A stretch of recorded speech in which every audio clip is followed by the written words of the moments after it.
Salut, c'est Frédéric et je suis là pour t'aider à attirer des clients pour ton activité d'indépendant. C'est vrai que la crainte principale quand tu es à ton compte, c'est de ne pas pouvoir générer suffisamment de revenus pour pouvoir vivre de ton activité. Et donc la chose la plus importante, c'est de trouver des clients. Comment faire pour attirer un flux de clients régulier pour que tu puisses sereinement continuer ton activité. Alors avant de chercher à attirer des clients, il y a certains prérequis à avoir et à mettre en place pour faciliter ta tâche.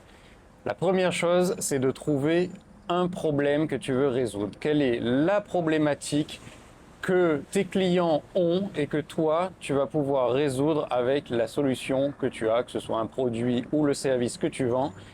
Le but est de résoudre un problème. Et plus le problème sera dur pour le client, plus le problème sera important pour lui, plus ce sera facile de le convaincre d'acheter ta solution.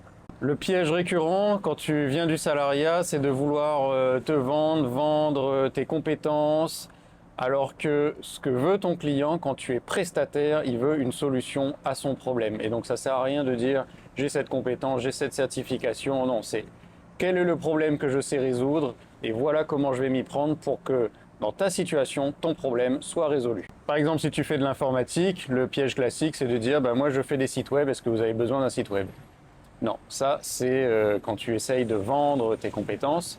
Alors que quand tu es prestataire, ce que tu vas faire, c'est que tu dis moi j'ai des compétences en informatique, en digital pour aider à développer votre activité. Est-ce que c'est une problématique que vous rencontrez? Est-ce que vous avez des besoins pour développer votre présence digitale? Et là, tu vas pouvoir entamer la conversation avec un client et s'il a vraiment ce problème-là, tu vas pouvoir là lui vendre tes compétences en création de site web. Mais c'est un site web qui va permettre de générer suffisamment de prospects, de visites qui vont se transformer en clients par la suite et qui vont permettre d'avoir un flux de clients en continu. Donc tu vois la différence, c'est pas juste un site web, c'est un flux de clients en continu. C'est ça que tu vas vendre et donc le prix, ce n'est pas le prix du site web, mais c'est le prix du flux de clients en continu. Donc dans ton offre, tu as toutes les solutions, tout ce que tu vas mettre en place pour résoudre le problème et à quel prix tu vas mettre en place ces solutions. Troisième étape, c'est d'avoir une cible. Il faut bien identifier ta cible. On reste sur notre exemple de site web. Est-ce que tu veux cibler les commerçants de centre-ville? Et donc là, moi, pour les commerçants de centre-ville, je peux développer votre présence digitale. Et donc, tu vas cibler spécifiquement tous les commerçants qui sont en centre-ville. Donc ça, une fois que tu as une cible précise, c'est beaucoup plus facile de comprendre ta cible, d'avoir les mots, d'avoir les codes, de savoir, de bien connaître leur activité et savoir quelles sont leurs problématiques.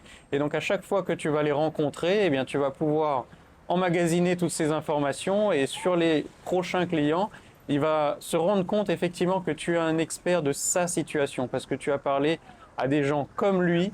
Et donc, il sait que tu es la bonne personne pour résoudre son problème parce que tu le comprends, tu as compris ses problématiques spécifiques.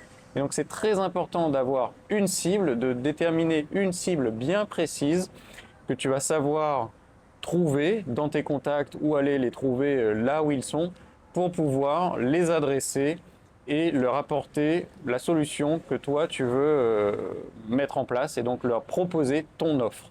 Depuis tout à l'heure, je te parle de site internet, c'est pas un hasard. En fait, le site internet, c'est un premier point d'entrée dans le digital pour pouvoir faire de l'acquisition de clients.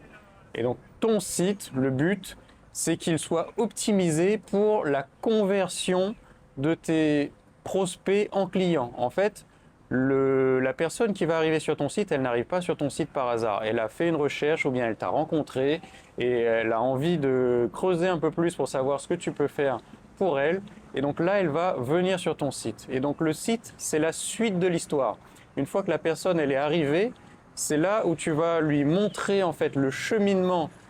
On va passer par ces différentes étapes et on va avoir cette solution-là.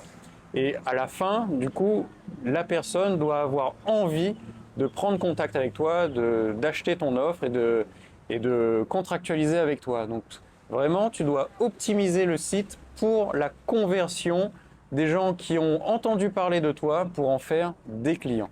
Il y a une deuxième chose que tu peux optimiser aussi, eh bien c'est le référencement. Donc les gens, si tu veux qu'ils arrivent non plus à la force de toi, ta prospection et le fait d'aller rencontrer les gens pour les faire venir à toi, eh bien tu peux aussi optimiser le référencement naturel. Et donc là, c'est d'avoir du contenu qui, lorsque quelqu'un va chercher sur un moteur de recherche, sur Google, il va chercher comment faire pour trouver des clients, le but est que ton site apparaisse dans les premiers résultats, parce que les premiers résultats de recherche, ce sont ceux-là qui récupèrent le trafic sur les recherches des moteurs de recherche. Donc, tu vas optimiser les articles, les informations que tu as pour que quand quelqu'un fait une recherche pour ton offre, eh bien, il trouve ton offre parmi les premiers résultats. Et donc là, ça t'amène un flux de clients qui vient directement de la recherche organique et qui ne vient plus de toi qui est allé chercher des clients. Et donc là, tu commences à attirer des clients grâce à ça. Et donc ça se met en place. C'est optimiser son site pour le référencement, c'est du SEO et c'est vraiment quelque chose à mettre en place avec ton site. Le site, il n'est pas là juste pour faire une vitrine de ton activité, il doit te permettre d'acquérir des clients. Et donc justement, pour acquérir ces clients, eh bien c'est important d'avoir un blog où tu vas avoir des articles qui vont montrer ton expertise. Le but est de montrer que les activités que tu fais, les différents cas clients, les études de cas, les commentaires que tu as eus des clients, donc vraiment d'avoir une actualité qui montre ton expertise et qui montre que tu es actif sur le sujet. Ça fait du renouvellement, ça fait du nouveau contenu. Les moteurs de recherche vont être contents parce qu'ils vont voir que c'est un site qui est vivant. Et les clients aussi vont être contents parce qu'ils vont se rendre compte qu'il y a d'autres gens et ça va les rassurer. Ils ont vu qu'il y a d'autres gens qui sont clients, qui sont satisfaits et donc ils sont eux aussi rassurés qu'ils vont pouvoir avoir les solutions qui vont fonctionner pour eux. Ils vont pas prendre un risque d'embaucher quelqu'un qui, pour la première fois, va faire cette activité. Il y a du contenu, il a montré qu'il était expert, il connaît son sujet, il y a des clients et donc il va pouvoir signer beaucoup plus facilement. Un autre point pour que les clients te trouvent facilement, eh bien, c'est d'être présent sur les réseaux sociaux. Donc déjà avoir une présence sur les réseaux sociaux, c'est bien, mais après il va falloir choisir un réseau social où se trouve évidemment ta cible et tu vas pouvoir sur ce réseau social-là mettre du contenu, faire vivre ta page ou ton profil pour qu'il y ait de l'actualité et que les gens puissent prendre contact avec toi et de voir que tu peux résoudre leurs problèmes. Après, quand tu commences, que tu n'as pas beaucoup de réseaux, tu peux aussi commencer par aller commenter sur les posts qui ont déjà, eux, du trafic, qui sont déjà dans ton domaine et qui ont déjà une autorité.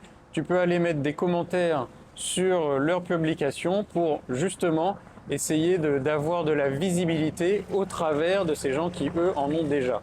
Et une autre technique aussi qui fonctionne très bien, c'est d'aller voir ces posts qui ont beaucoup de vues et de commentaires et de voir les gens qui ont commenté. Tu peux engager la conversation avec ces personnes-là, justement pour leur dire « Je vois que tu as commenté sur ce post-là, est-ce que c'est un sujet qui t'intéresse? Moi aussi je travaille dans ce domaine-là.